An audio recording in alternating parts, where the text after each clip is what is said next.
ఇందులో అద్భుతమైనటువంటి సీక్వెన్స్ ఉంటుందండి స్టార్టింగ్. అందరికీ నమస్కారం అండి, ప్రేక్షక దేవుళ్ళకి మాధ్యమ మిత్రులకి అందరికీ నమస్కారం. 3 years అయిందండి ఈ ప్రాజెక్ట్ చేయడానికి. నాకు ఈ అవకాశం ఇచ్చినటువంటి సాయి కొరపాటి సార్కి ఫస్ట్గా నేను థ్యాంక్స్ చెప్పాలనుకున్నానండి. ఆయన లేకుండా ఈ ప్రాజెక్ట్ లేదు, ఏదీ లేదు. దీనికి శ్రీకారం చుట్టిందే సార్. ఒక కుర్రాడిలో ప్రతిభ ఉంది, ఆ కుర్రాడికి మనం సపోర్ట్ చేస్తే ఖచ్చితంగా పైకి వస్తాడనే గొప్ప మనసున్న వ్యక్తి సాయి సార్. సో ఫస్ట్గా ఆయనకి థ్యాంక్స్ చెప్పుకున్నానండి. అలాగే నేను అన్ని కార్యక్రమాల్లో చెప్పుకుంటూ వస్తున్నాను, నా దైవం పునీత్ రాజ్ కుమార్ సార్, ఆయన ఆశీర్వాదంతో, ప్లస్ నేను అత్యంత ప్రేమించే జూనియర్ ఎన్టీఆర్ సార్, ఆయన ఆశీర్వాదంతో ఒక నటుడు అవ్వాలనేసి నా తల్లో వచ్చినటువంటి ఆలోచన అండి. బట్ ఎవరి పాటలు విని నేను యాక్ట్ అవ్వాలనుకున్నానంటే అది ఓన్లీ డిఎస్పి సార్ అండి. చిన్నప్పటి నుంచి సార్ పాటలు విని యాక్చువల్లీ నాకు అసలు సినిమాలపై ఇంట్రెస్ట్ స్టార్ట్ అయింది పాటల వల్ల, అది కేవలం సార్ వల్ల. ఇందులో అద్భుతమైనటువంటి సీక్వెన్స్ ఉంటుందండి స్టార్టింగ్, ఒక 10 minutes పార్కూర్ సీక్వెన్స్.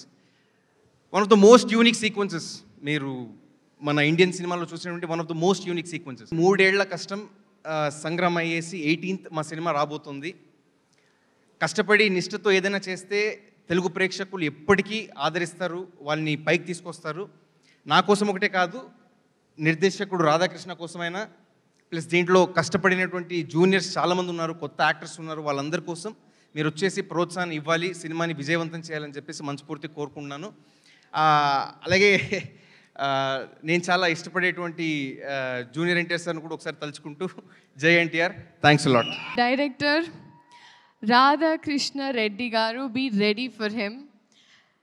ఎందుకంటే ఆయన కథలో ఒక చిన్న కథని, ఒక బుజ్జి కథని ఒక పెద్ద క్యాన్వస్లో చక్కగా మీకోసం ఎడిట్ చేసి ముద్దుగా 3 years తన లైఫ్ సాక్రిఫైస్ చేసి మనందరి కోసం, మనల్ని ఎంటర్టైన్ చేయడం కోసం ఒక మంచి కథతో వస్తున్నారు.